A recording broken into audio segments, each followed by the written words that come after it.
Everybody, thanks very much for coming back to the Pigsty tonight. Tonight we are very lucky to have Thomas Westbrook, better known as Holy Koolaid. So, Thomas, for those who don't know who you are, do you want to give a wee synopsis and just let them know? Well, right now I am currently scraggly ragamuffin white Jesus, as you can tell by my lack of shaving and inability to get a haircut. But I am a full-time YouTuber. I have a channel called Holy Koolaid. Been doing it full-time for about 4 years. I make animated, laser-focused videos trying to teach science, encourage curiosity, and debunk a lot of crazy pseudoscience and stuff that's out there by using scientific skepticism. And I do animations, and I try to keep my videos well-paced and fast and animated. But yeah. Yeah, the animation style is very particular. It's yours. You know, it is very... I do like that. The animation can be entertaining as well, getting other people to come in and do the voices and stuff like. Yeah, when I started doing animation, actually, I can't draw it to save my life. And I use, there's some online like templates and stuff that I use, but then I'll incorporate it in and I'll use After Effects and other tools on top of it, because I'm an okay video editor, but I'm a horrible drawer. And so it works though. It adds its own, little style. But I take all of that stuff, and when I was traveling overseas for a while, I didn't have a camera for I think the first 2 years that I was a YouTuber.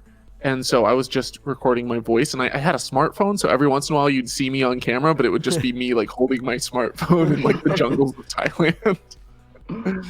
But it worked out. And I think as long as you have a story to tell and your delivery and your pacing is good, then it doesn't really necessarily matter what tools you have, at least nowadays when smartphones are good enough. Well, that brings me to my first question I usually ask people is what brought you to the internet, and you're definitely determined if you're going to do it for 2 years with just you running around with a phone. So there has to be some sort of story or drive behind that. What brought me to the internet besides Tim Berners-Lee and growing up in the 90s, or what brought me to the internet as a content creator? As a content creator doing this, what you're doing now, Well, I mean, I had grown up very religious fundamentalist, so not just your typical run-of-the-mill Baptist. I would say probably closest to Pentecostal, but my parents were more non-denominational. But they believed in speaking in tongues, and I believed all this stuff too, but this was what I was raised with, was faith healing and miracles and angels and demons, and the Bible is literal, the earth is 6,000 years old, the whole 9 yards. And I think for a lot of people who've seen my stuff for a while, or people in the South, that's not that unusual or strange. But for anyone who's watching who's outside of that bubble, especially if you grew up in Europe or in a secular household, or in a home that's not literal fundamentalist young earth creationist Christian, then it sounds like the most batshit crazy thing ever. And when you're in that environment, that's all you know. And so, my parents did missions work. I grew up overseas, and I dove into it head first. I was a youth pastor. There wasn't a youth group when I was overseas, and I started a youth group for other kids that I led at age 13. And then I later became a youth pastor for my aunt's church when I was in college. And I did worship. I was a worship leader. I was a church camp counselor. I was a missionary myself when I was in my early 20s. I did all of it, and I threw myself head first. I wanted to experience it all. I had prophecies, words of prophecy said over me. I had people perform faith healing on me, and all of these things that I was expecting to be supernatural and amazing. All of them had very, very simple natural explanations, and they never panned out like they were sold. And the more that I dove into it and I started studying science, and I started studying how the mind works, how the brain works, the psychology of belief, I started learning more about science and realized that a lot of the things that I had been brought up with, that Christians had told me, this is the way that things are, and the scientists, they're lying to you, and they don't, all of these little pieces of evidence and stuff, those are just to test your faith, but the real evidence is out there, and it vindicates the story of the Bible literally. And as I started to find out that stuff didn't really add up and it wasn't really true, then I started kind of drifting away from my faith, and eventually I realized that I no longer believed, and I wanted to make videos to talk about that and to share that and to come out to family and friends and be like, hey, these are important questions worth asking. These are important topics worth exploring, and we shouldn't vilify curiosity. And so I started making videos about it, and then it just kind of took off. And before I knew it, I was debunking everything from alternative medicine and people like David Avocado Wolf to flat earthers to you name it, any kind of pseudoscience that's out there. And it's not just targeted at religious people or religions. It's more, I want to know how the world works. I'm curious about how the world works. And if that means I'm debunking a psychic or a faith healer, it doesn't matter. I want to figure out what, or maybe it's true. Maybe the faith healers, it's all true. Let's explore it. Let's go and find out, and let's examine the evidence and see if it stacks up and holds up to scrutiny. I think it's interesting that you will find more often than not the anti-science people, the pseudoscience people, tend to have the religious background as opposed to not. I find that, if when you come across people that are flat earthers or don't believe in the moon landing or even anti-vaxxers, they tend to at least believe in God a little bit, if not are fundamentalists themselves. Do you find that to be the same? I think that there is a strong correlation. I think that, because I think I have seen studies that indicate that if you believe in one conspiracy theory, you're more likely to believe in more than one. Or if you believe in one supernatural cause, well, you're more likely to believe in, because you already believe in the supernatural. If there's an additional one that's maybe not a part of your religion, you might be more prone to accepting it, as opposed to if you purely adopt a worldview of methodological naturalism, then you're less likely to accept not just the religion, but all the stuff that's supernatural and spiritual outside of that. But I have noticed that there are people who are atheists who don't necessarily believe in a god, but they are, especially in liberal circles, they're like new age spiritualists. And so they might dive wholeheartedly into, psychics and believing in, the supernatural and the paranormal and stuff, but not believe in a god or a religion or a deity. And I find that position kind of interesting. And then it's like, I can say I'm not just a partisan attacking the right-wing conservatives. I'm like, if there's BS in liberal circles, I'll go after that too. I'm not afraid to whack down some psychics when they come my way. But yeah, absolutely. And it's all about, being able to just find the truth. I think that's something that for skeptics, for atheists, agnostics, whatever, it is so important to us. When you were growing up in the church, did you find yourself in, like, when you were in Sunday school or whatever, often asking many questions but not really having them answered? I did ask a lot of questions. I was the question kid.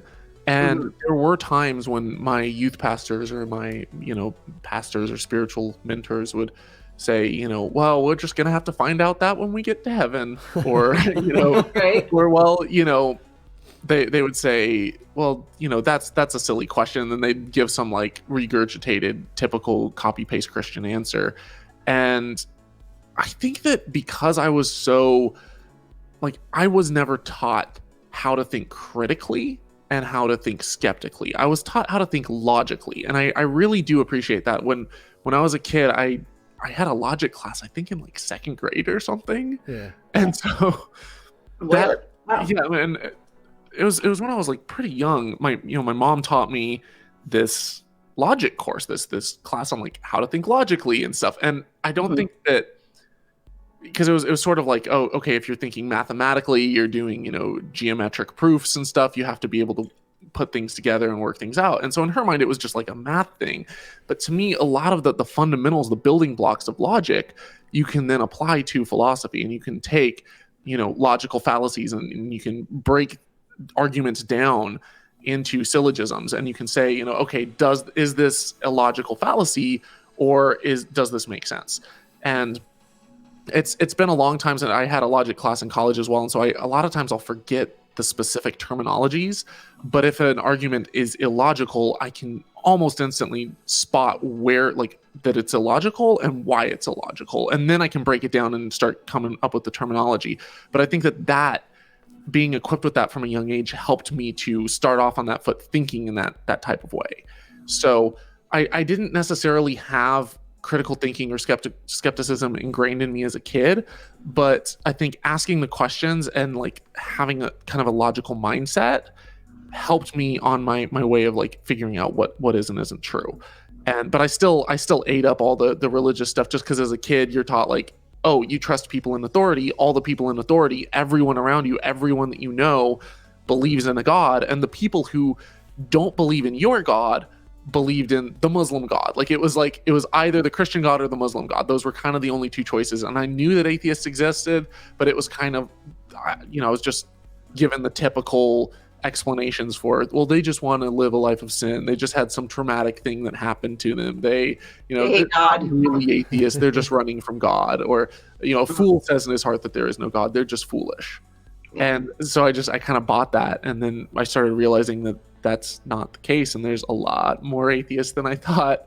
And, they're really struggling with these questions and wrestling with it and trying to figure out what the truth is. These aren't idiots. In saying that, though, the upbringing that you have, as you said, being a pastor leader and, at a young age and having these logic classes definitely are skills that you probably still retain. Even though you learnt them in that Christian environment, your approach is very original and very, very good. And I would say the logic classes and being, in common as like a leader at a young age give you that ability to have the confidence to stand out and speak your mind and take that stance and be an activist. Like. It's definitely proved useful, like especially whenever I address religious approaches. I'm torn between the approach of, do you use the religious terminology? Do you normalize it to them? And the plus side of that is, if let's say that I'm talking about being filled with the Holy Spirit and how, I felt his presence and stuff, I'm using their terminology. But in doing so, I almost make it sound like I believe in it. It's like I was filled with, the Holy Spirit and the Lord came down and touched me. It's like, I don't actually believe that the Holy Spirit exists. I don't believe that God exists, but I've had those experiences and I almost have to adopt their terminology to show them that, yes, I was very much a part of the in-group. I know exactly what you're talking about. I know exactly what it's like. I can quote the same Bible verses as you. And I'm in I was in that circle. And so there's this, when I'm trying to communicate a message, like you were saying, I'm typically torn between, do I use their terminology and, and show that I'm a part of the in-group, but then they feel like, oh, well, he must believe it because he must believe in the Holy Spirit because he says he was filled with it.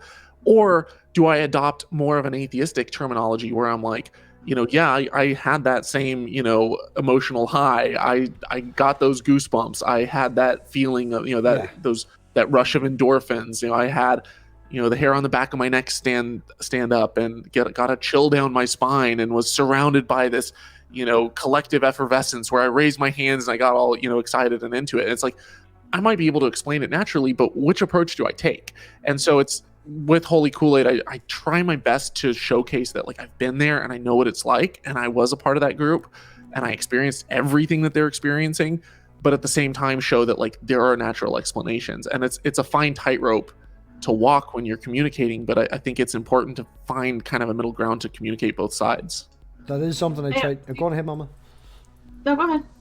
That is something I tried to get here whenever I started this channel. There was a few phrases and arguments, and I've had, young earth creationists on, and I've had Calvinists on, and I would shout at them as in the same stance, in the same sentence, and then shout at an atheist, because there is certain phrases that get repeated over and over and over again that achieve absolutely nothing except triggering and annoying the other person, because they're sick of listening to it, you're sick of listening to their side, and it is trying to get to a stance where you can have a dialogue and get past the actual digs at each other. Not that they're digs, but you understand what I mean. Yeah. And I think it's important when you're trying to communicate to steelman the other person's position as much as possible, without making it sound like you're adopting it. And that can be tricky at times. And you spoke about the feelings that you got when you were in the church, the hairs in the back of your neck standing up. Do you think that you fully believed at that time, or do you think that had more to do with the atmosphere and the community that you were involved with? Oh, absolutely. 100%. 100%. To me, in fact, there were times when I thought maybe I'm the only real Christian, maybe only, because you can't tell. There's, you have no idea if the other person's, and that you can dive into the philosophy of, the theory of mind, and, are you the only mind that even exists? I didn't necessarily think that, but I thought maybe like other people are just going through the motions and mouthing the words and stuff. And how can I tell if they're going to go to heaven? Maybe it's just me, but like, I certainly believed it. And like, there were points in my life when I was like, I am so willing to die for my faith. And I actually did a whole video on, I think his name was John Chow, that went to, I think was it North Sentinel Island or South Sentinel Island?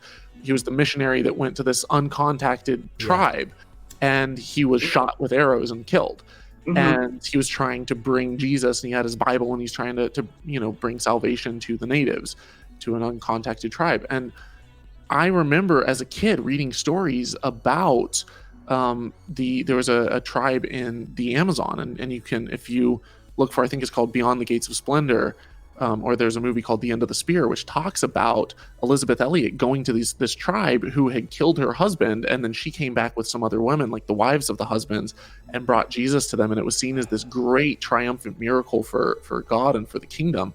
And I kind of envisioned myself from the time I was very young doing something for God that, I don't care if I'm going to be persecuted. And I had this mindset that, like, I didn't necessarily want to go the exact same footsteps my parents had gone. I didn't necessarily want to just be a missionary, but I very much was willing to give up my life for it. And you're not willing to die for something when you have even a shred of doubt, like even an inkling of doubt. You're like, well, I should probably explore that or get rid of that doubt before I, put my life on the line. And it wasn't like a blow myself up, suicide bombing type of thing, but it was like, if I get arrested and imprisoned and beaten and tortured and told to renounce my faith for Jesus, because it's the end times, then I'm so willing to do that. And I 100% believed it. Well, I mean, in this tribe that the man went to, that's on that island, it's been thousands of years that they've been completely untouched by the rest of the world. It was well documented to everybody that they were hostile, and even people that would shipwreck and wash up on the shore, was known that they would be killed right away with I think he was actually attacked the day before as well. This was the second day. The day he got killed was actually the second day he went back. I think he went the day before and was attacked as well, if I'm right. Yeah, he went the first day. I think he went and they shot arrows at his boat, and he held up his Bible to like block the arrows. And it's the mindset when you're like that. I remember when I was doing a video on it, studying kind of this guy's background, and he was a part of missions organizations that I was very much familiar with. I knew people in the same missions group. I forget the exact one he was with, but I remember at the time looking up and like, man, I 100% could have been there. Like they tell you you're doing the most important thing. You are spreading the gospel, and even if you lose your life, you're to live as Christ and to die as gain. It's this notion that even if you die for God, you've done the most noble thing. You're a martyr, and great is your reward in heaven. And so when you have that kind of thinking, and you see this life as temporary and short, and it pales in comparison to the next life, then you're willing to sacrifice it. And it's tragic because there's no indication whatsoever that an afterlife exists, or that the mind lives on outside of the body. And so if this is all that we have, we should do everything that we can to try to make sure that this life is happy and healthy and long, and that we can accomplish as much good as we can, and that we can make this life really worth it. And instead it's throwing away the one life that people have. Yeah, it's a tragedy. I was raised in the Catholic Church, but I don't really feel like I ever believed. And to me, situations like this, I have a hard time understanding why theists feel the desperate need to get other people to believe what they believe. Why do you think that is? I think that there's a couple of aspects to it. First, now as an atheist, I don't think that it makes sense to proselytize, because you have verses in the Bible where Jesus is confronting the Pharisees, And he says, if you were blind, you would not be guilty of sin, but because you claim you can see, your guilt remains. And what he means by that is that, if you didn't know about the gospel, if you didn't know about, the word and the scriptures and stuff, then you would kind of have an excuse. It's like, you're blind, you didn't know any better. But because you know all this stuff and you say that, oh yeah, we know exactly how it is and we can see, like, then you are accountable, you are responsible. And so if that's the case, why the hell would you go to uncontacted tribes and spread the gospel and try to get them to believe? And I think Christians paint this narrative in their mind where they are doing some service because they're like, well, they might not go to hell, but they're not going to get the same level of reward in heaven as if they're pursuing, God. And he has so much, in store for them, so many great things and stuff. And so we're doing the will of God and we're making the world better. And the world is so dark and it's full of darkness and demons and horrible things. And we're bringing the light of Jesus and making life better. And so it's almost painted as this selfless act. It's like you are doing something outside of yourself. It's a bigger mission. It's giving your life purpose. And all of us are searching for meaning and purpose. And so if they feel like that is the most important purpose that they can accomplish with a long-term goal, and that their own reward, I think this is where some of the selfishness comes into it, is that their own reward is going to be bigger in heaven because they've done the will of God and they've spread the gospel, then there's an extra incentive. And I think psychologically, just religions that spread well are the ones that are successful. And Christianity just so happened upon that mutation of, it has a great commission. It has a call in the Bible to go and spread the gospel to all nations. And people want other people to not only understand what they believe, but to be on the same page as them. And I think that there's a lot of reasons and elements why it's so viral, but yeah. Yeah, thanks. We're going through that and saying that you were in the same position as them. Your education, as you say, studying how the brain works and the mind works and things like that, did that come after you left religion, or did you sort of from your logic class to start to, was there a period or was there something happened that you obviously didn't wake up one morning and went, this is bullshit, I'm leaving? Yeah, no, it was a very gradual process, but I remember around the time that I was graduating, I was kind of flip-flopping back and forth, and I gave it one last hurrah. I went to Kazakhstan as a missionary, and I was there for one semester, and I'm like, you know what, I'm going to go all out. I'm going to join a mission board, and I'm going to be sent out by a mission board and go and do a study abroad.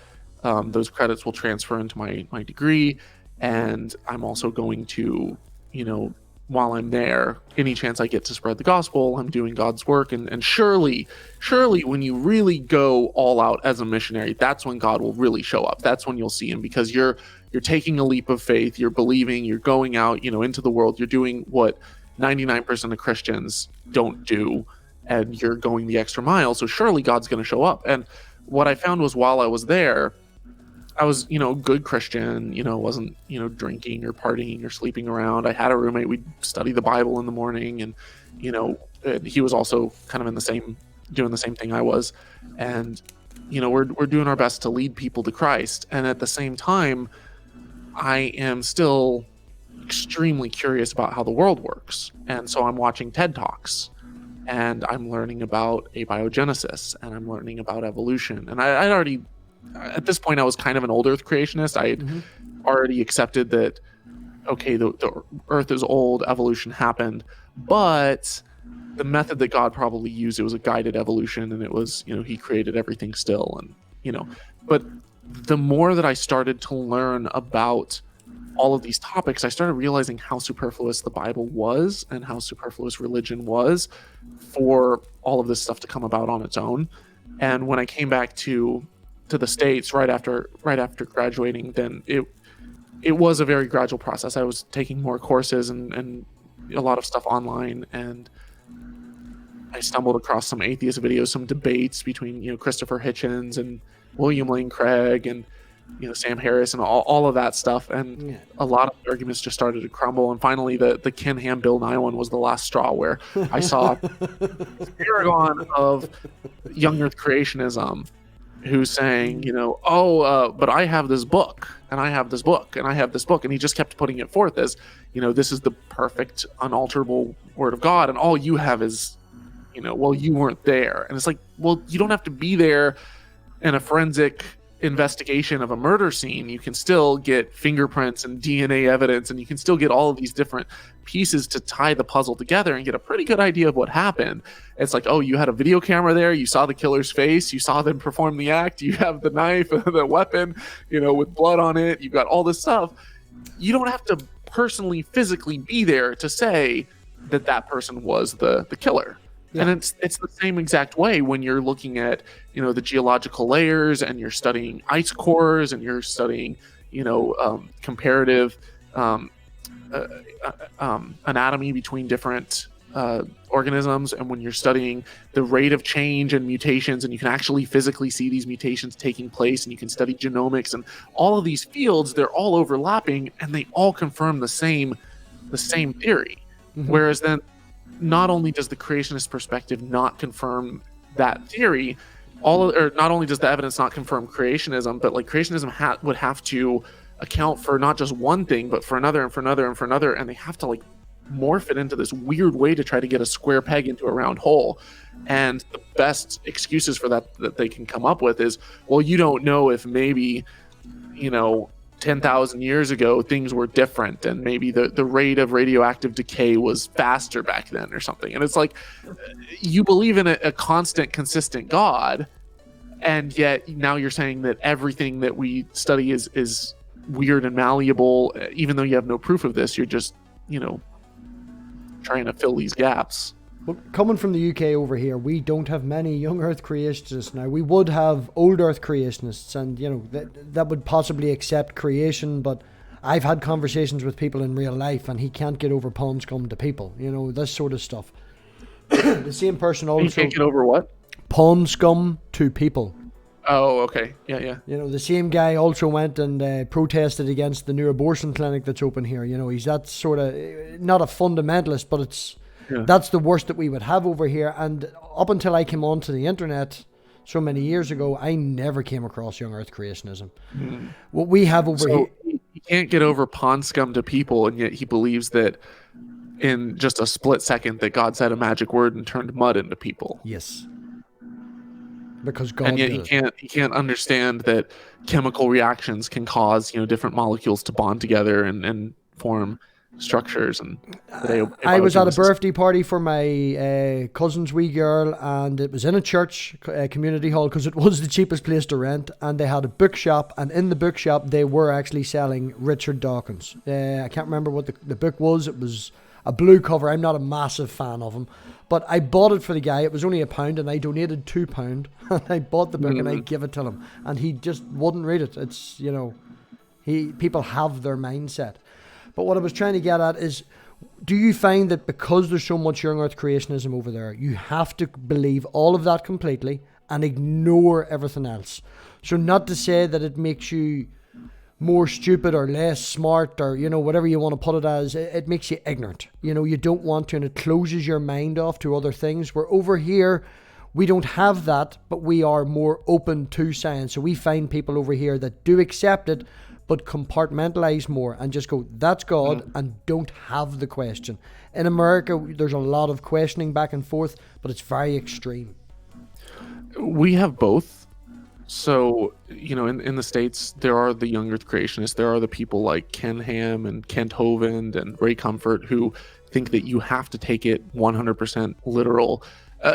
Even them, then I want to hedge that, because they'll say, well, the Psalms are more poetry, and there's aspects that are history, and there's aspects that are, metaphor and stuff like that. But for the most part, when they're looking at the accounts of the flood and Noah's Ark and the creation story, they're like, that actually happened. That part was literal. Mm-hmm. And I don't know how they necessarily determine which elements are and aren't metaphor. I don't know if they have a method to be exact and precise for things, because they do tend to cherry pick a little here and there. But when it comes to, can you just be more metaphorical, I think you can, But I think at the same time that there's problems that come along with that. And that's where, when I made the shift, the transition, I certainly did go from being a literalist, young earth creationist, it's all true, to the story of Genesis is allegorical, and it wasn't a literal 7 days. It could have been, 7 billion years, or, it could have been that, Moses was having a revelation about the story, and every night he would fall asleep and God would give him a vision of what happened, and that's what he would see in the first day, and then he would fall asleep and God would show him what happened in the next day. And it's like, you can have little ways of interpreting it that are like, well, okay, God didn't necessarily create everything in 7 days. But I think that the way that it's written, it's very much not obvious like that. And it's also, if it's all allegorical, if there's no original human, there was no first man, because there's, if you think of the way that evolution works, you're always the same species as your parents and your offspring. You can always reproduce within, your species, but as things get, further and further, tiny mutations, there's a drift to where eventually, 100, 200, 300, 400, 500 generations later, they're not able to reproduce with each other. And that's why we have ring species that, they'll be isolated geographically, and they'll be able to reproduce with the previous species all the way back around until they get to each other, and they can't reproduce with each other. Yeah. And so, with evolution, because you're always the same species as your parents and your offspring, the changes are so minor, they're so tiny, then there never was a first human. It's kind of like pointing at a rainbow and saying, okay, where does it become yellow? Well, you can't really say where it becomes yellow, because there's shades of yellow, and there's incremental tiny differences. And the more you zoom in and the more pixels you see, it's like, well, this one is a little bit more green, or this one's, there's never an exact point where it's like, this is yellow, this is not. And it's the same way with evolution. So if there was no first human, then there was no first Adam, because there's also not just one man. There's tens of thousands of people in a species that are all reproducing at the same time. And so if there's no one Adam to eat from a fruit, or to have a fall, or to, something like that, then is the entire story allegorical? And if the entire story is allegorical, is original sin an allegory? Mm-hmm.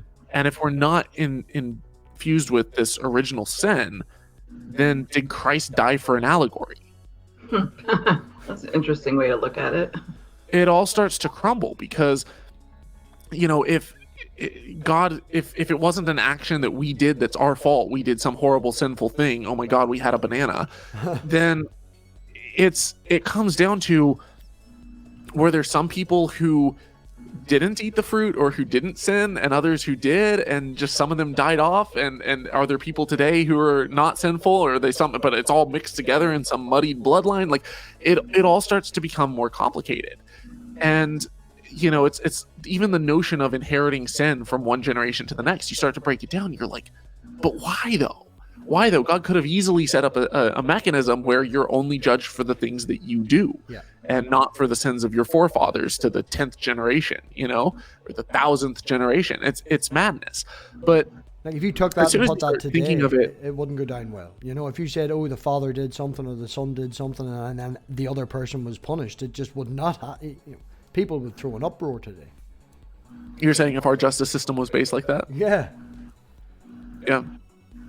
Well, and I think if you look at, let's say that, I'm trying to think, didn't Joseph Stalin have a daughter? I'm not sure. Yes, he did.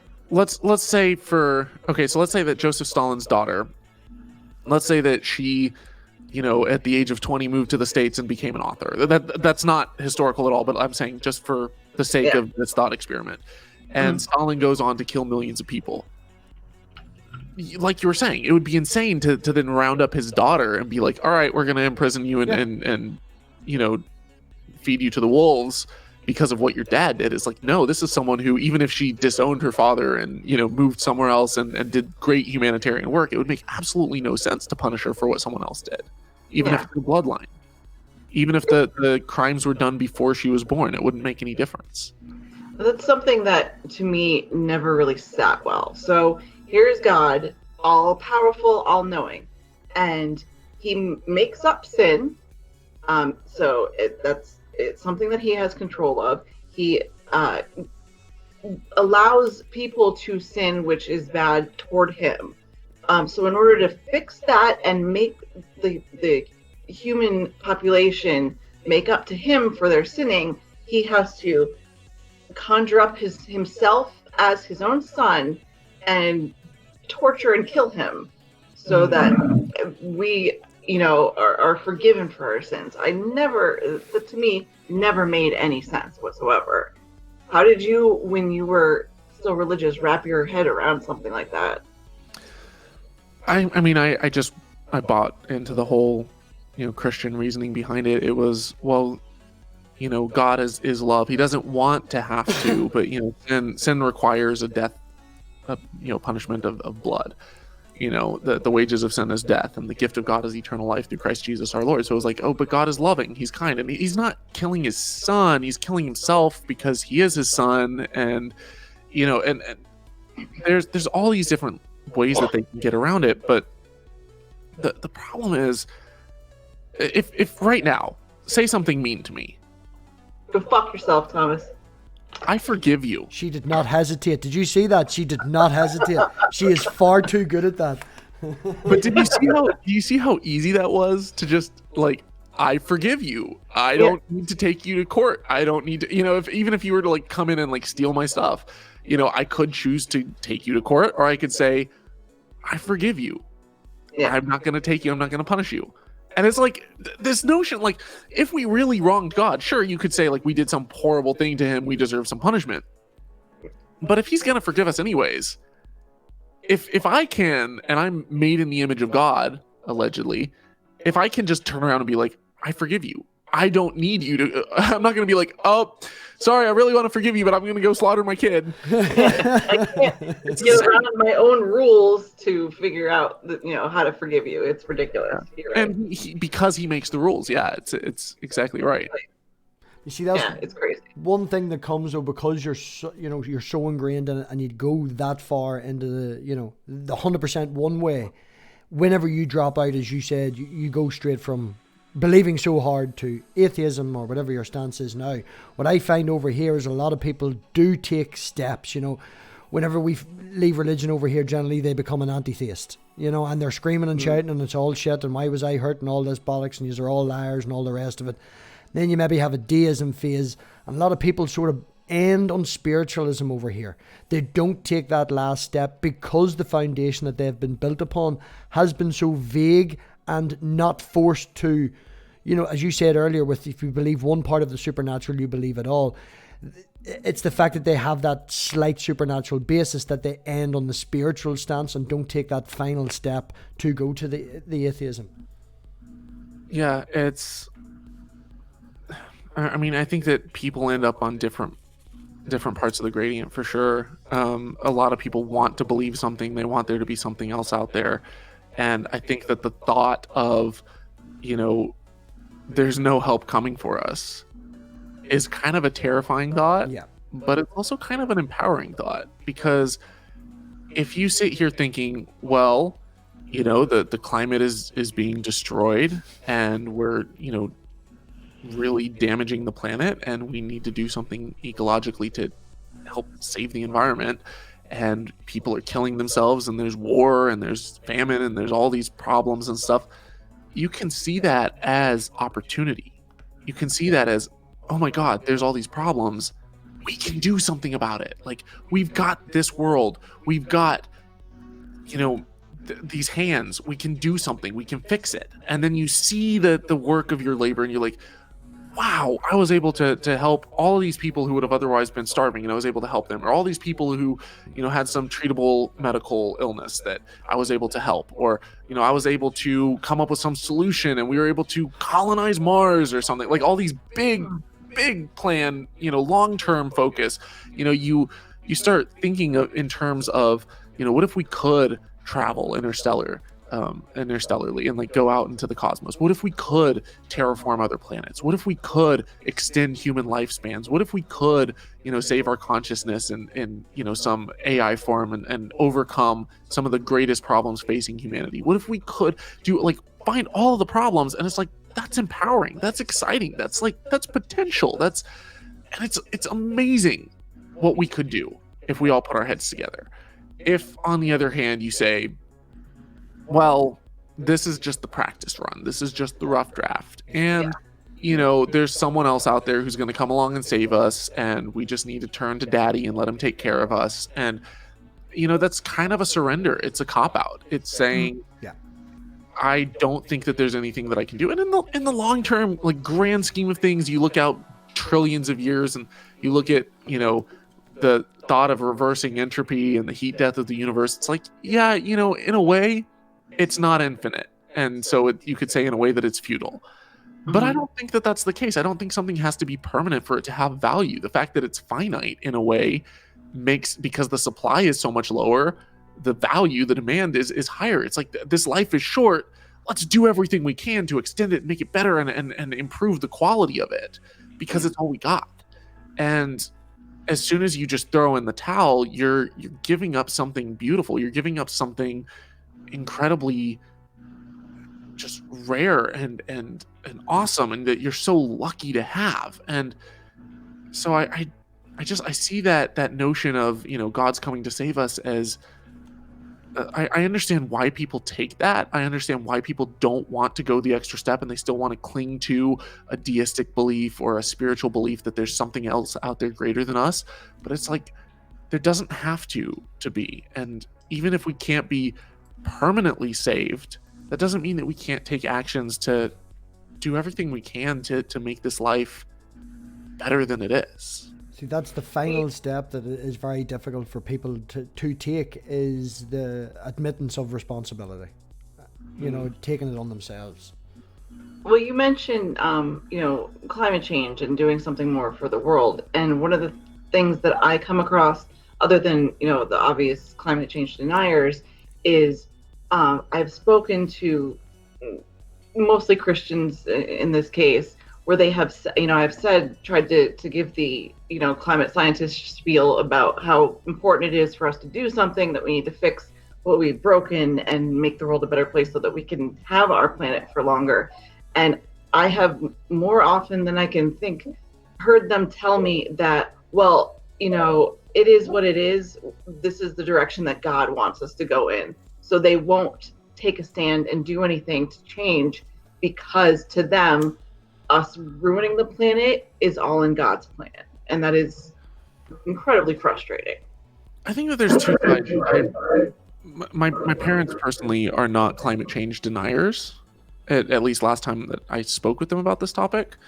And they had the mindset that, if God tells us to be good stewards of the environment and to look after the animals, and to, he kind of puts us in charge, then isn't it our responsibility to take care of things? Isn't it our responsibility to make sure that we don't screw this up? And I think that approach, that mindset, I can 100% get on board with. If they're like, hey, we all live on this planet together, I'm like, okay, I disagree with you on the God question, but let's take care of the one world that we have. 100% agree. 10,000% agree. Like, let's not screw this up. The other side of it is the Christian dominionists, who have this idea that, we're put in charge of the world, and, but God is ultimately in control, and there's nothing really that we can do to screw this up, because, like, God is so much bigger than us, and that's incredibly arrogant as us as humans to think that we could possibly damage this planet.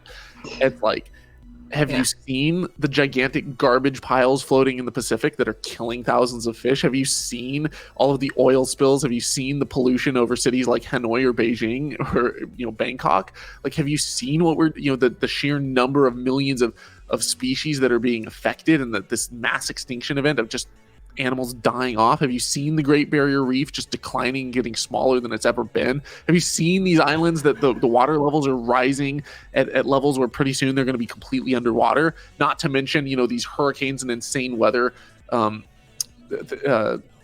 phenomenon that are hitting like never before. And they're like, oh, but that's the end times. That's, these are signs of the times. It's like, it's man-made. We're doing this to ourselves. These are all have traces to our own, we have our fingerprints everywhere. These are all based on man-made carbon emissions or pollution. And So I think that this notion that we can't do it is like, it's you think that God has given you control and dominion over the entire planet, which is incredibly arrogant, and then you think that it's humble to say that you can't actually impact and affect things. No. And this idea that, well, God is coming soon anyways, Jesus is coming back, so it doesn't really matter. So you find that with the Middle East, they really do push the Middle East as well, and that's just, the end times coming. Totally nothing to do with human interaction whatsoever. Just that's the end times coming. Yeah. And I think that the people who have bought into this are, I know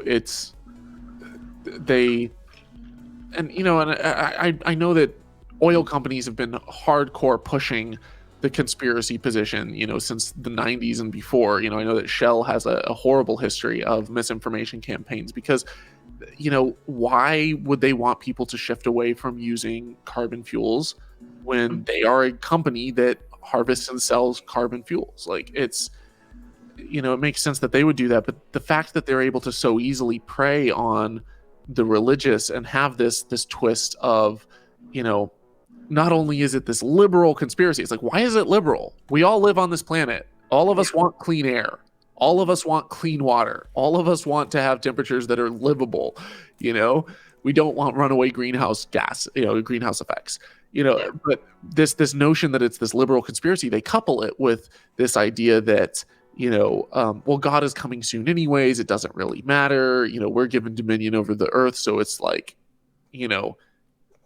why not drive the biggest, loudest, heaviest truck and, show off my truck nuts to the world when, God's going to come back in a few years anyway. So I might as well enjoy my truck. Yeah. And it's, like, don't get me wrong. It's maddening to see, but it, until you get rid of this religious dominionist mindset, it's not going to go away. No, they're everywhere. You mentioned the Middle East. You recently took a trip out there to Israel, you said, right? Yes. I was wondering if, and I loved, everything you've done so far with it. I know you're still, going through your Nothing Fails Like Bible history, but, and there's a lot of that, your trip and what you learned incorporated into that. Before you went, was there an overall question that you had in mind that you were looking for, or was it just a general, let me go and learn what I can trip? It was a little bit open-ended. I was actually familiar with the Egyptian fortress in I think it's Jaffa. It was like just south of Tel Aviv, that was excavated, and I wanted to go and see it because before studying about this stuff, I had no idea that Egypt had actually ruled over the land of Canaan for hundreds of years, and that it was all during the time that allegedly that the Exodus was happening. Yet we don't have evidence of the Exodus, and we do have evidence of Egypt's control over Israel. So I was already familiar with that aspect of the history, and I wanted to go and see it in person, and I wanted to get video footage, and I wanted to explore it. What I think I was a little bit more open-ended about was the Holy Land itself and what it's like, because I had no idea going into it what the sites where Jesus was allegedly crucified and laid to rest and buried.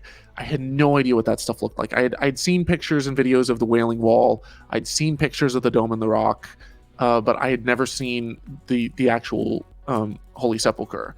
And so my vision going into it, I was just like, I'll just see it in person. And my vision going into it was that it's going to be like, this is Skull Hill, Golgotha, where Jesus was crucified, and it would be kind of up on a hill, and it would look like a skull or something, and it would be this place that has this winding road that leads outside the city, and that you would have, a ways away from there, you have like maybe a 10-minute drive or something, or 5-minute drive over to a tomb where he was buried in and laid to rest, and it was like none of that. And I think that's what was kind of a big shock to me, was that it was all like literally 5 minutes away from the Temple Mount, from the where the Wailing Wall is, and that it's all within this super tightly packed city. And I know that a lot of things have sprung up over time, but like this was all kind of a part of Jerusalem, and there's just a church there. It doesn't even really seem to be a hill. It's just kind of this here's a rock and then here's this dark church, and it was kind of a non-distinct Orthodox looking cathedral. And I've been to some gorgeous Orthodox cathedrals. I was at the Church of Christ Our Savior in Moscow. I went to St. Basil's Cathedral. I've been to like a bunch of really fancy churches, as well as places like the Hagia Sophia in Istanbul. And so by comparison, this was kind of meh. And it was just kind of dark and gloomy, and you walk in and there's a bunch of people weeping over a stone, and outside, lined along all the routes leading into it, is just tourist stuff like crazy. People selling crosses, and people selling, little miniature Ark of the Covenants, and people selling, food and snacks, of course, but like just little relics and trinkets and things that, that you would expect in a holy pilgrimage site. But it had just kind of turned into a bazaar. And I think even when I was a Christian, I would have seen that and kind of been appalled. I would have been like, this looks nothing like the actual spot. How do they know that this is the actual spot?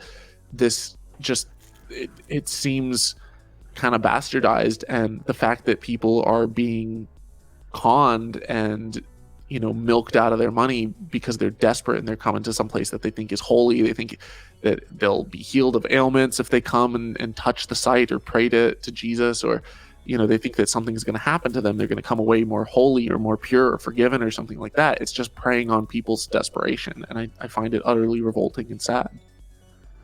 Yeah, absolutely. Well, your trip then, what was what was the biggest thing that you learned? Something that you really didn't have any idea of until you got there and was able to explore? Oh, I think the biggest thing that I learned was just how factioned Judaism is.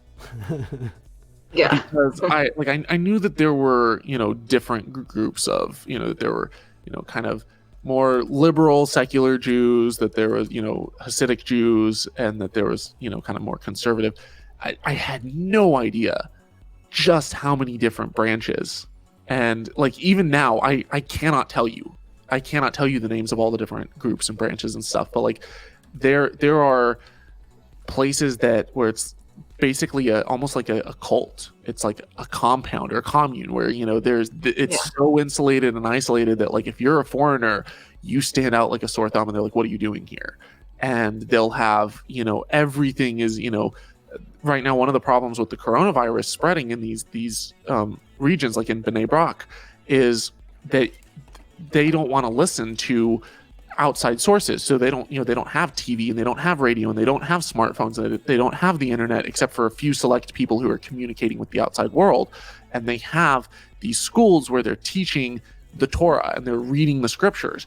And one of the reasons why they were saying that the coronavirus was spreading in their little compound area or district is, they were saying that, or there were signs up saying that it was spread because Jewish women were wearing non-Jewish wigs, like hair made from Gentile, or wigs made from Gentile hair, and that's not kosher. And so that's why coronavirus was spreading.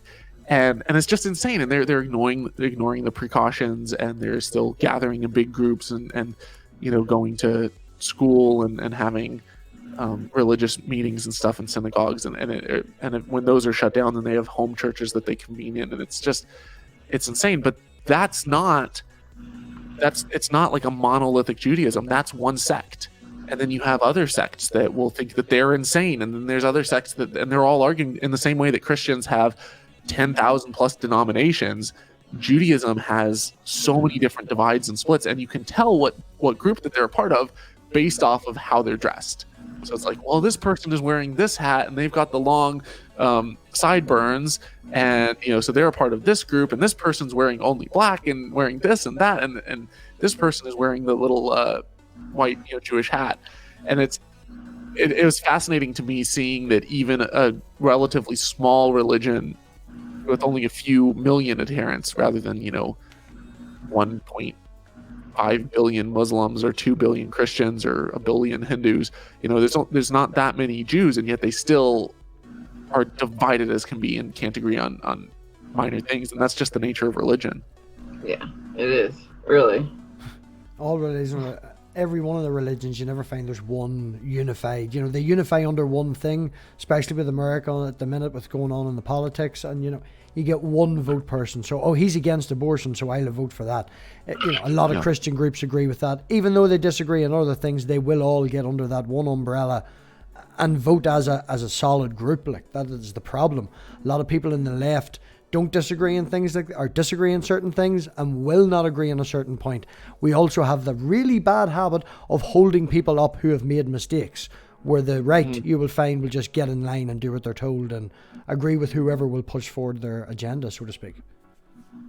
Yeah, I mean, there's pros and cons to both. I think there are times when someone does something and it's like, that person should not be in office anymore because what they did is inexcusable. And I think the fact that we're able to have a moral compass when it comes to selecting political leaders is, I think, very important. At the same time, when you look at the alternative, when we're divided and we don't select a political leader, and yet the right is more than willing to and more than happy to get behind someone who completely bastardizes all of their values in their past life, but then and before they ran for office, and yet they're, you know, anti-abortion, and they're willing to prop up the evangelical church and have an evangelical advisory board that they listen to. And, you know, it's like, all right, let's all just pull the line and vote for this person and they're going to be our savior. It's like, what?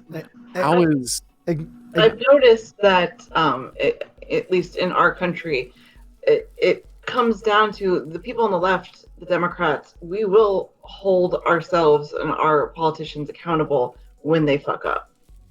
Whereas the right has a tendency, especially when they're pushing their agenda that they like, to forgive it or say it's a lie or do whatever they can to glance past their indiscretions to keep them in office and to allow them to continue their agenda. Oh, and it blows my mind that someone like Donald Trump, who is one of the most sexually immoral by Christian standards presidents that we have ever had. Sure, like, presidents have always had a problem, you know, keeping their dick in tow, but when it comes to Trump, you look at the sheer number of sexual assault allegations, of rape allegations, of lawsuits, of even recordings of him saying, grab her by the pussy. And here is someone who the evangelical Christian community is propping up as a voice for God. And like, the kind of gymnastics that they jump through for that it's straight up mind boggling. You know, it's well, okay, he's like Cyrus. You're like who? It's like, oh, well, in the Bible, you know, God used a Gentile king in order to accomplish the will of God. And that's what Trump is he's a puppet of the Lord. Are you serious? Like, here's someone who, you know, everything that he's doing is causing massive economic damage to the United States. And what is he offering? What is he bringing to the table? Oh, well, he wants to get rid of abortion. Well, yeah. There you go. Well, I think one of the greatest examples, in my opinion, of this is Al Franken, who, brilliant senator, I think. He did a lot, had a great voice, had a tiny indiscretion. I can't remember exactly what it was. It was something to do with hitting on a couple staff members. And, you know, it was compared to what we hear from things like Trump and people like that. We held him accountable.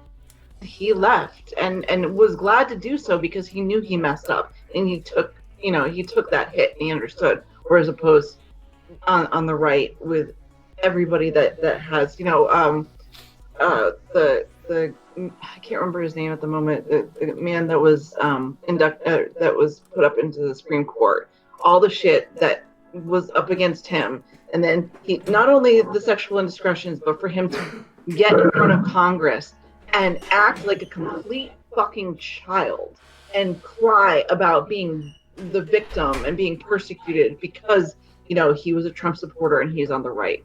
It was unbelievably disheartening to see that as an American and to notice the imbalance in our political system when it comes to holding those on the right and those on the left accountable. The crazy thing is, it didn't always used to be like that. And it, like, there was a point where when there was a sexual scandal on the right, that I remember when the whole. Do you remember the Anthony Weiner stuff that was happening where he was actually a Democratic senator or congressman? I think he was senator, and he, there were some leaks of he had sent pictures to inappropriate pictures and stuff. A lot of pictures and a real bad name. And it was Kavanaugh, by the way. A terrible name for him to continue to do what he did. But yeah, that was very. But very when that bad. happened to Anthony Weiner, I remember them.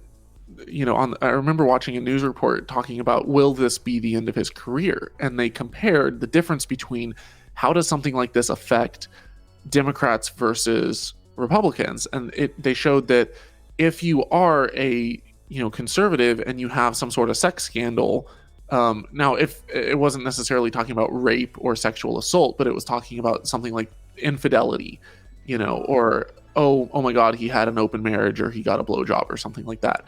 Typically on the right, there's an expectation of you are, a conservative Christian senator who upholds these values and you're a hypocrite. And so it was career ending. Whereas if you were a liberal and it's like, well, you've been more sex positive and you've been, there was a scandal where you had a homosexual relationship, on the side, outside of your marriage or something. It was like, well, it wasn't as big of a deal because they weren't necessarily claiming that they had the same the same values as the conservatives. So it wasn't necessarily seen as hypocrisy. And I think that has kind of shifted now, and that it's a little different because the allegations that are put forth, they're not infidelity, they're rape and harassment related, and a lot of that is sprung out of the Me Too movement. And I think you can see one of the reasons why the conservatives aren't necessarily held to task at the same level is that, like, there is a lot less there's a lot more sexism on the right, and there's a lot less value of women and women's positions, and some of that is rooted in the Bible. Some of that you see is, a woman is told to basically subject yourself to your husband, and the husband's told to treat his wife well, but the wife is seen as, you're not supposed to speak in church, you're supposed to cover your head, you're supposed to be subservient. The man is supposed to rule over his wife, literally. And so when you have that mindset, then it's like, oh, this woman is claiming that this man, sexually assaulted her. And the man's like, well, I didn't do that. And it's like, well, whose word are you going to listen to? Well, it's got to be the man's, because it must just be some harpy who's coming out trying to destroy his political career. And it's when you don't respect women, or when you don't value women, and you use your holy book as a reason to see yourself as superior to a woman, then I can understand why the right is, when it comes to Me Too allegations, is less conscientious about the gravity of the situation. Yeah, absolutely. Are you going to vote Biden? I assume that you were a Bernie voter. I am a voter. No, I assumed that you were a Bernie voter. Oh, sorry, I didn't hear you. I don't usually like disclosing who I vote for, but I did vote for Bernie. Are you going to vote for Biden? Are you of the mindset of no Trump, or Trump, or anybody but Trump? Or I know it can be conflicting for Biden. Nobody does. I think he's a horrible candidate. I think he's absolutely horrible, but I don't think he's as bad as Trump. And if it comes down to Trump or Biden, then I'm probably not voting third party. I'm probably voting for Biden. As I've said before, no matter what happens here, the Biden voter or the Bernie voters are going to get the blame. Yeah, and it's one of those situations where, like, as horrible as the last 4 years of Trump have been, even if we get 4 years of Biden and it's just kind of status quo, back to we haven't learned anything and it's just another meh Democrat term, I don't know if the U.S. can survive another 4 years of Trump. Like, I know that the American economy is fairly resilient. I know that we're the biggest economy in the world. I know that we have a lot of companies that are, strong and healthy and stuff. And I know that there's a lot more to government than just the president. My fear is that a lot of people are going to stay home and just protest Yeah. that Biden is the candidate, and because of that, then we're going to have a conservative Senate and a conservative House on top of having Supreme Court too. Trump. Because we will most likely have another appointment if we have another 4 years. Yeah. It's almost definite. That's the thing. If Trump wins and not enough people vote for Biden, then it's going to be, the Bernie voters are at fault because they didn't do this, they didn't change their mindset, which is totally understandable because, you have your problems with a candidate. And I'm saying this from the UK as an outside point of view, but even if Biden takes someone like Bernie or, Warren as a vice president to try and get that second hand, the really far left vote, I just see that the Bernie voters are screwed. If none of us vote for Biden and we say, why are we choosing between the lesser of two evils? This is horrible. Let's vote third party. If none of us vote for Biden and Trump wins, because let's face it, a third party candidate is not going to win. Never happened. Never will. We have a first past the post voting system. Third party will not win. I'm just saying that out. If you vote third party, you are throwing your vote away. So it comes down to, are you basically protesting and not voting at all to teach your party a lesson, or are you, and when you do that, all that happens is, the next year, the next presidential candidate that's put forth by the left is going to, they realize the progressives aren't going to vote for them anyway, so they might as well shift further to the right to kind of swing over some of the conservatives. And then we have an even worse candidate who doesn't represent our views.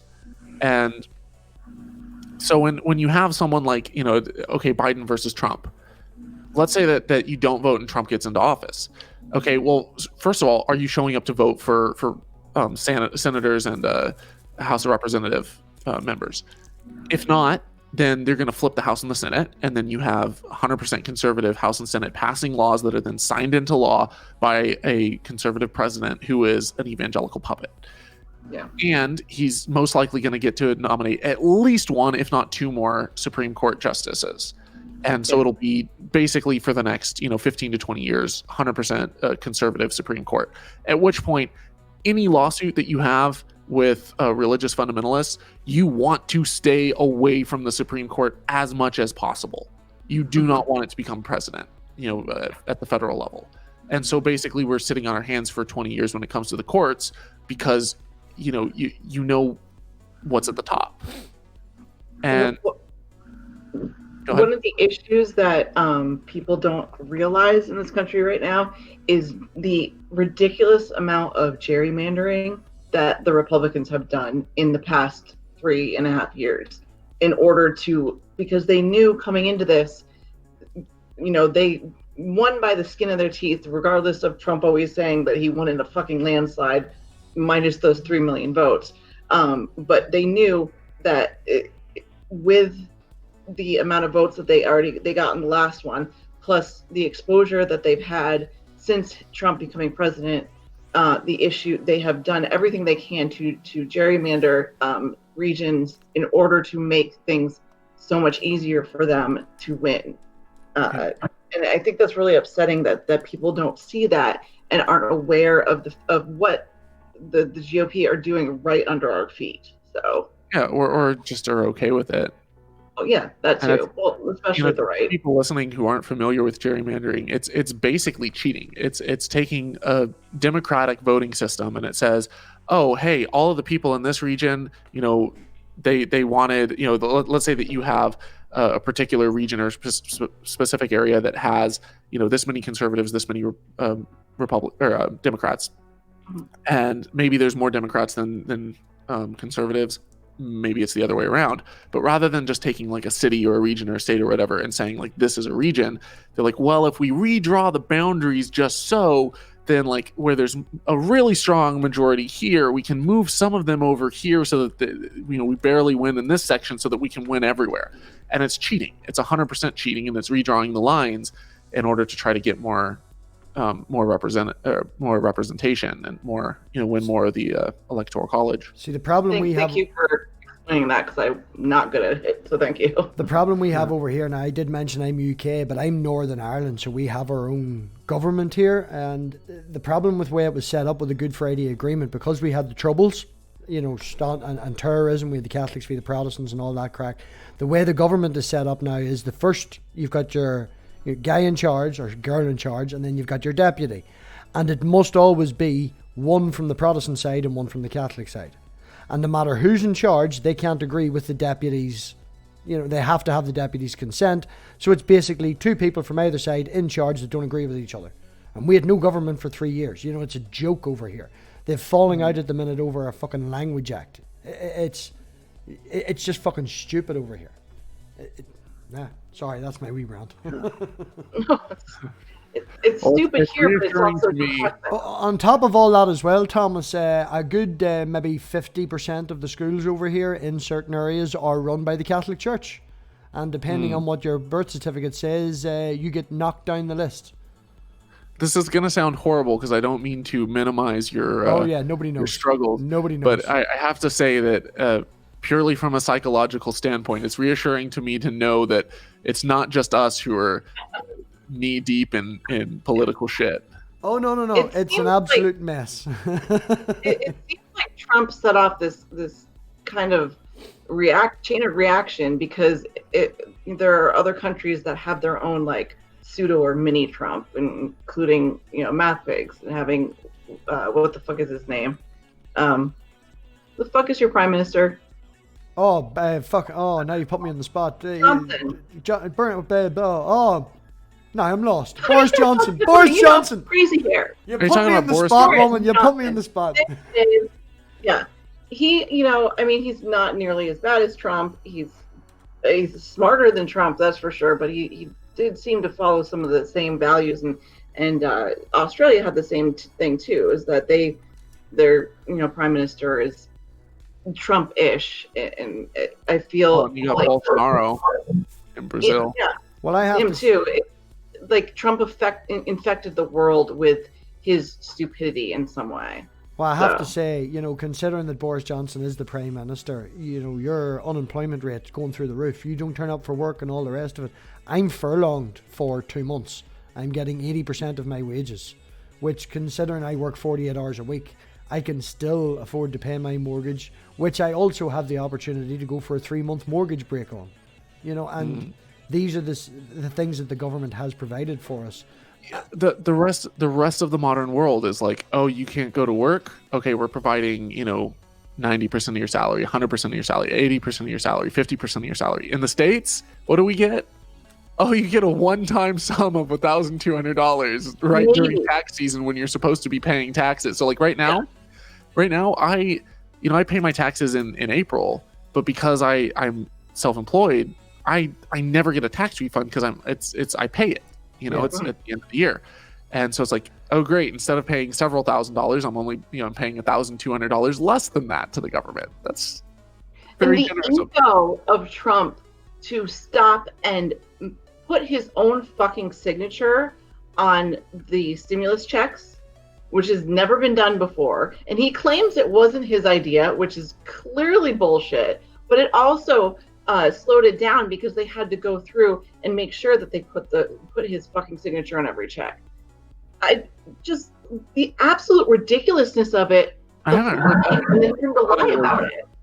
I thought that they were just direct depositing and mostly they are, but there are physical checks for some people that don't have like bank accounts and stuff like that. And they wanted to print his signature. Yeah, you didn't know that? Oh yeah, he did. Yeah. Not only did he do that, and they were coming out late because they had to stop and go back and make sure his signature was on it. He then said that it wasn't. Oh, I don't know why we're doing this. This isn't my idea. It was someone else's idea. Who the fuck's idea was it? Why would anybody just want that other than someone with a massive ego that feels like he is saving the country because he's, giving out these piddly little checks that aren't doing shit for anybody? Yeah. It's just so you don't like. You really don't like Trump. $1,200 covers 1 month mortgage payment, maybe. Yeah, maybe, and it's not even. That's the maximum amount that you can get. Most people are getting less than that, if anything at all. It's like, okay, well, you still have, kids to take care of and get diapers and to feed and whatever costs come with raising a floor demon, I wouldn't know. But then you also have, your own food and your car payments and everything else that doesn't shut down when, everyone is locked down. But I think what people are starting to realize is, oh my God, you mean that the government all along could have been using our tax dollars for a universal basic income and for taking care of, healthcare and actually using it on things that people need and want, that we paid for. And instead, it's our tax dollars have been, piddled away on, wars and useless, stupid spending. I hope that there's a wake up call. I hope that people start to realize that, like, all of these things these programs that they said they're too expensive. It's like, no, they're very much within the budget of a country that has the largest economy in the world, that has trillions and trillions and trillions of dollars in tax revenue. Yeah. And instead you have massive income inequality, a Gini coefficient like no other. And you have, people at the top who are paying next to no taxes and people at the bottom who are struggling while we spend billions of dollars, hundreds of billions of dollars on military spending.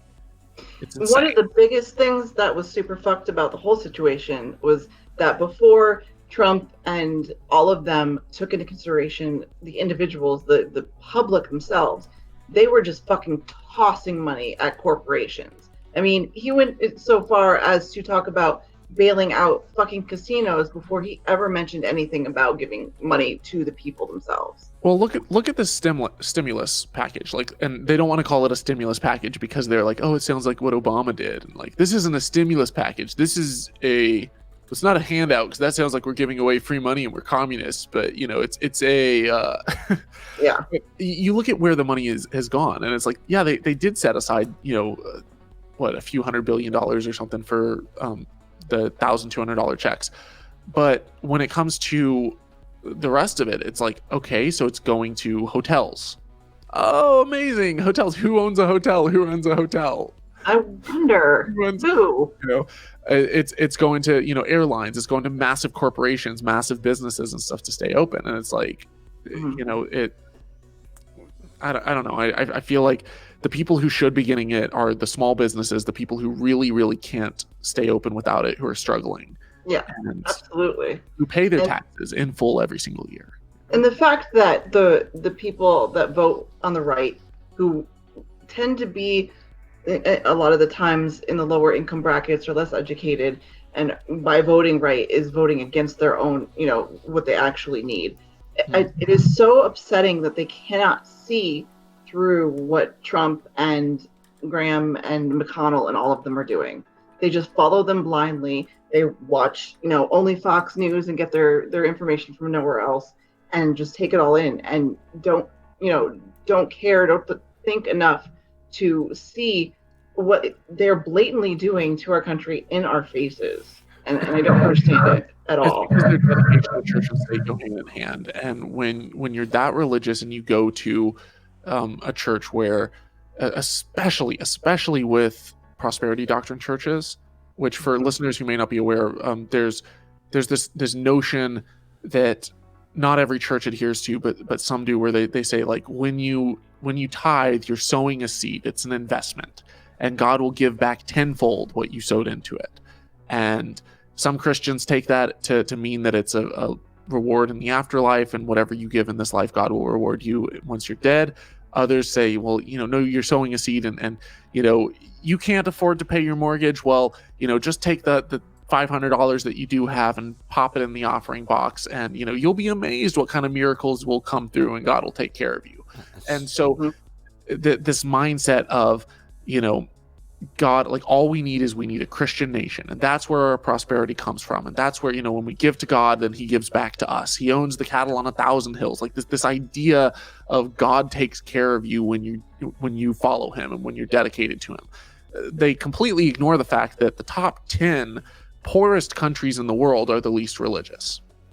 The top 20 countries with the highest crime rates are the most religious. The top, and you look at every single metric. You look at total infant mortality rates, total fertility rates, like all these metrics for the well-being and success of a country. The top 20 are the most religious, absolutely horrible track record. The 20 that are doing the best are the least religious. It's places like, Norway and Sweden and Finland and, and it's Iceland and countries like that.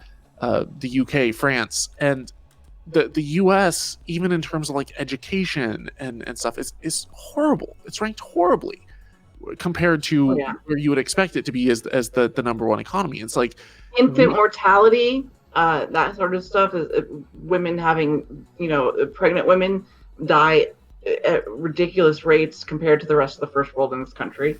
Stuff like that. Yeah.